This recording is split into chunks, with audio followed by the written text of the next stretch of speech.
Selamat datang di bidang akuntansi dan pelaporan Badan Keuangan dan Aset Daerah Kabupaten Subang. Perkenalkan, saya Sriwidaningsih. Pada kesempatan ini, saya akan memaparkan panduan penyusunan laporan keuangan SKPD sebagai bagian dari aktualisasi Latsar CPNS tahun 2025. Laporan keuangan adalah bentuk pertanggungjawaban pemerintah daerah dalam mengelola pendapatan dan belanja dalam satu periode anggaran. Laporan ini merupakan informasi mengenai posisi keuangan, realisasi anggaran, arus kas, serta rincian lainnya yang disajikan dalam catatan atas laporan keuangan. Penyusunan laporan keuangan diawali dari dokumen dan bukti transaksi seperti SP2D, bukti memorial, atau bukti lainnya.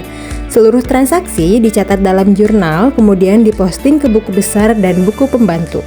Data tersebut dirangkum dalam kertas kerja dan pada akhirnya menghasilkan laporan keuangan seperti LRA, LO, neraca, laporan arus kas, dan catatan atas laporan keuangan. Beberapa hal yang harus diperhatikan sebelum menyusun laporan keuangan. Yang pertama, pastikan saldo awal kas sesuai dengan saldo akhir kas pada tahun sebelumnya. Kas per tanggal 31 Desember harus sesuai dengan berita acara pemeriksaan kas. Seluruh transaksi harus dibukukan secara tertib dan BKU ditutup per 31 Desember.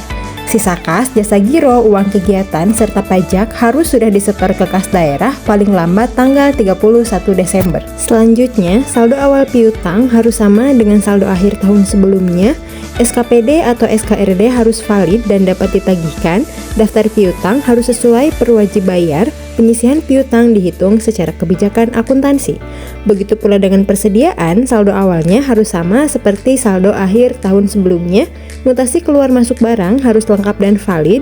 Nilai persediaan dan beban persediaan dihitung sesuai ketentuan. Begitu pula untuk aset tetap dan biaya dibayar di muka. Saldo awalnya harus sesuai dengan saldo audited tahun sebelumnya. Untuk aset, harus sesuai kondisi fisik dan nilai yang sebenarnya, penyusutan dihitung sesuai dengan kebijakan. Mutasi aset lain-lain harus didukung dokumen lengkap seperti BAST atau SK penghapusan. Rincian aset tersebut diungkapkan dalam CALK. Untuk kewajiban perpajakan, pajak yang terutang harus dipotong, dipungut, dan disetor sesuai dengan ketentuan. Bukti pemotongan dan penyetoran disimpan secara tertib. Bendahara wajib melaporkan SPT Masat. Nilai pendapatan diterima di muka yang disajikan adalah nilai nominal per tanggal 31 Desember. Inventarisasi utang belanja dilakukan dengan teliti dan jika ada pembayaran yang dilakukan setelah tanggal 31 Desember wajib diungkapkan dalam CALK. Laporan realisasi anggaran atau LRA memuat pendapatan asli daerah, pendapatan transfer, belanja operasi, belanja modal, serta surplus atau defisit. Selain itu, LRA juga memuat pembiayaan dan silpa atau sikpa. Berikut adalah contoh format dari laporan realisasi anggaran untuk SKPD Kabupaten Subang. Seperti pada contoh bagian atas bisa dimuat pemerintah Kabupaten Subang, laporan realisasi anggaran, dinasnya dinas apa, lalu untuk tahun anggaran tahun berapa. Dan yang kolom pertama itu ada kode akun, lalu kemudian ada uraian, anggaran, realisasi, presentase, dan realisasi pada tahun sebelumnya. Ini adalah beberapa contoh akun yang ada pada realisasi anggaran, baik itu dari segi pendapatan, transfer, beban, maupun pembiayaan. Untuk basis pencatatan, LRA menggunakan basis kas, sedangkan LO menggunakan akrual. Pendapatan pada LRA diakui saat kas diterima, sedangkan pada LO diakui saat hak tagih timbul. Begitu pula pada akun belanja atau beban, LRA diakui pada saat kas keluar, sedangkan LO diakui pada saat kewajiban timbul.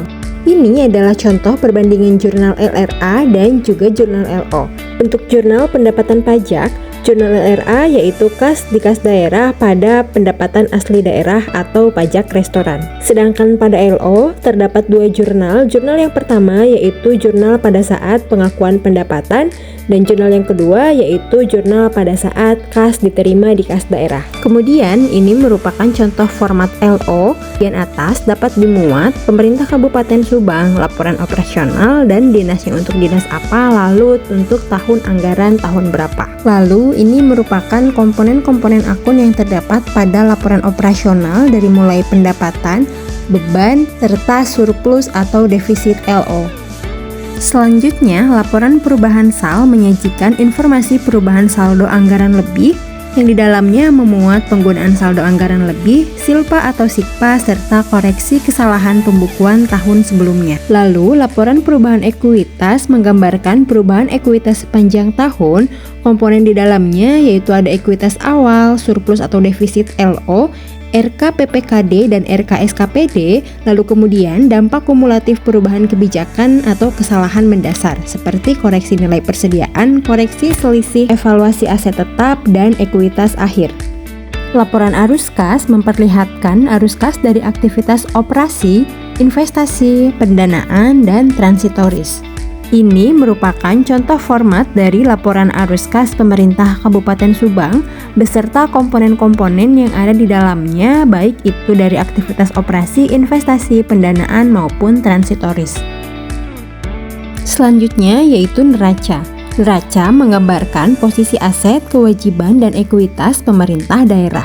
Pada neraca, nilai aset harus sama dengan kewajiban dan ekuitas. Ini adalah contoh format dari neraca. Aset terdiri dari aset lancar, aset tetap, dan aset lainnya.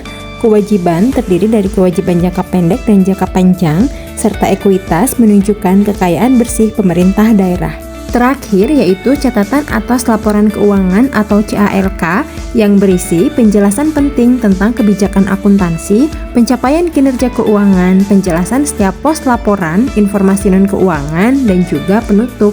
Demikian paparan singkat mengenai panduan penyusunan laporan keuangan SKPD. Untuk penjelasan lebih lengkap, silahkan lihat link e-book di bagian deskripsi ya. Terima kasih.